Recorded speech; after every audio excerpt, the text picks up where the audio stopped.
Hello friends, welcome back at Dainik portal.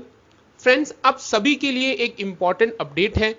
DNS allowance नवंबर 2020 के actual figures आ गए हैं, calculation हो गई है। ऑल इंडिया सीपीआई आईडब्ल्यू सितंबर 2020 के फिगर्स रिलीज कर दिए गए हैं। 22 अक्टूबर को गवर्नमेंट ने सीपीआई आईडब्ल्यू यानी consumer price index for industrial worker, जिस इंडेक्स के हिसाब से बैंक एम्प्लॉइज का डीए कैलकुलेट किया जाता है, उसका बेस ईयर 2001 से चेंज करके 2016 कर दिया है। यानी सितंबर 2020 का जो सीपीआई का फिगर है वो बेस ईयर 2016 के हिसाब से गवर्नमेंट ने 118 रखा है। इसके हिसाब से नवंबर 2020 का डीए काफी अच्छा बढ़ने वाला है, 43 स्लैब्स बढ़ने वाले हैं।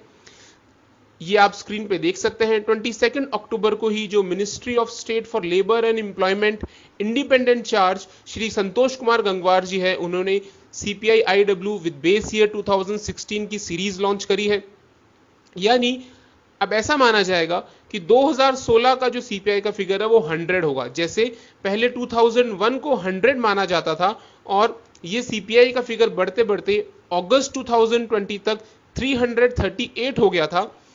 इसी को अब सितंबर से 100 कर दिया जाएगा और उसका एक कन्वर्जन फैक्टर भी दे दिया है कि अगर सीपीआई आईडब्ल्यू 2016 के बेस ईयर को 2001 में चेंज करना है तो उसका कन्वर्जन फैक्टर होगा 2.88। यानी सितंबर 2020 से अब सीपीआई 100 माना जाएगा। अब ये जैसे धीरे धीरे बढ़ता जाएगा, ये सीपीआई का फिगर बढ़ता जाएगा। वीडियो स्टार्ट आगे बढ़ने से पहले मैं आपको एक और चीज बताना चाहूंगा कि मैंने आज एक वीडियो अपलोड किया है जिसमें मैंने ये बताया है कि जो बाइपर्टाइट सेटलमेंट जो होने वाला था जॉइंट नोट, वो सिर्फ मद्रास हाईकोर्ट वाले केस की वजह से ही डिले हुआ। इलाहाबाद हाईकोर्ट वाले केस का इसमें कोई लिंक नहीं था। तो इस केस का क्या इंपैक्ट है वेस्ट सेटलमेंट में, साथ ही इन दोनों केसेस का वर्कमैन सेटलमेंट पे कोई इंपैक्ट नहीं होगा, ये सारी डिटेल्स मैंने इस वीडियो में बताई है। साथ ही आईबीए ने जो एफिडेविट जो उसमें दर्ज करी है मद्रास हाईकोर्ट में, उसकी डिटेल्स भी मैंने आपको बताई है। ये वीडियो का जो लिंक है मैं डिस्क्रिप्शन में डाल दूंगा, आप ये वीडियो जरूर देखिएगा फ्रेंड्स। तो आगे बढ़ते हैं कि देखिए सितंबर 2020 का जो बेस ईयर है वो 2016 कर दिया गया है और उसके हिसाब से सीपीआई का फिगर है 118, जबकि जुलाई और अगस्त 2000 के जो फिगर्स हैं उनका बेस ईयर है 2001।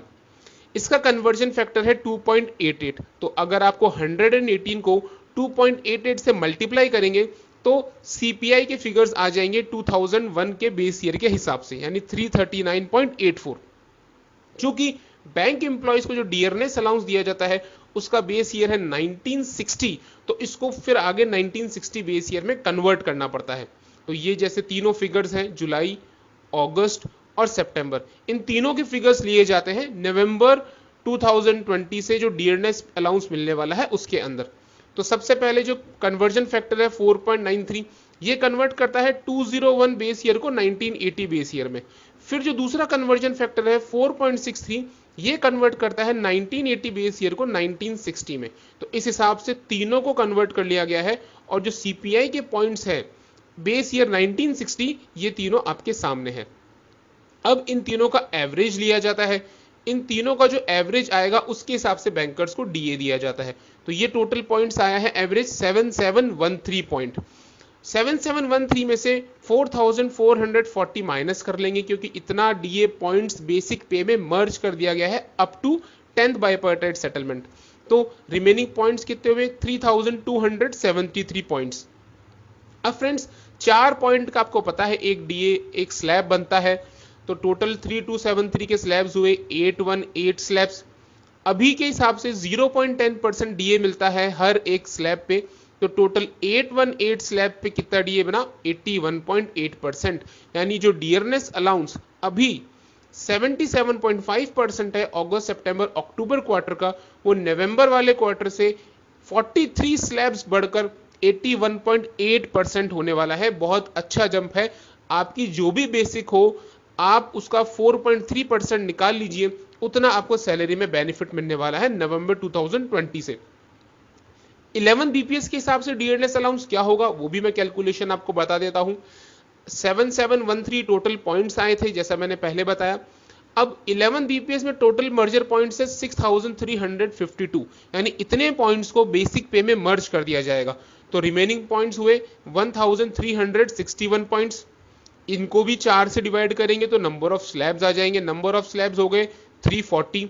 जब आप 1361 को 4 से डिवाइड करेंगे तो अब पर स्लैब अभी 0.10% मिलता था, जो कि 11 बीपीएस में 0.07% मिलेगा।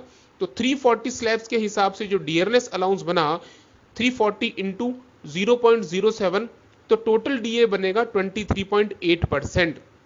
यानी 11 बीपीएस के हिसाब से जो डीए अभी 20.79% है वो 3.01% बढ़कर 23.8% होने वाला है। तो ये दोनों फर्क है कि 10 बीपीएस के हिसाब से डीए बढ़ा 4.3%, जबकि यही डीए 11 बीपीएस के हिसाब से बढ़ा 3.01%।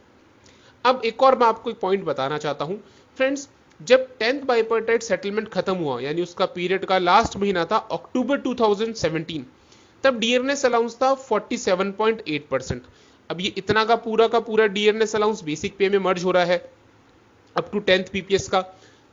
अब नवंबर 2020 अगर अपन देखेंगे, यानी इन 3 सालों में, तो ये डीए बढ़कर हो जाएगा 81.8% होने वाला है। यानी इस पूरे बीपीएस पीरियड में इन 3 सालों में डीए 34% बढ़ा है। जबकि अगर आप बीपीएस का बेनिफिट देखेंगे, यानी 10th बाइपर्टाइट सेटलमेंट के हिसाब से जो लास्ट महीना अक्टूबर 2017 में जो आपको सैलरी मिली, और जैसे नवंबर 2017 आया तो उसके अंदर आपको सैलरी मिलनी चाहिए 11 बीपीएस के हिसाब से। तो आप इन दोनों को माइनस करेंगे, सब्ट्रैक्ट करेंगे, तो कहीं ना कहीं आपको 15 से 16% का इंक्रीज देखने को मिलेगा ग्रॉस सैलरी के ऊपर। ये इंक्रीज कैसे है ये मैं पहले भी कई वीडियोस में बता चुका हूं, और एक्चुअल इंक्रीज कितना होगा जैसे ही अभी वेज डिस्ट्रीब्यूशन चार्ट आ जाएगा वो एक्चुअल इंक्रीज भी मैं आपको बता दूंगा।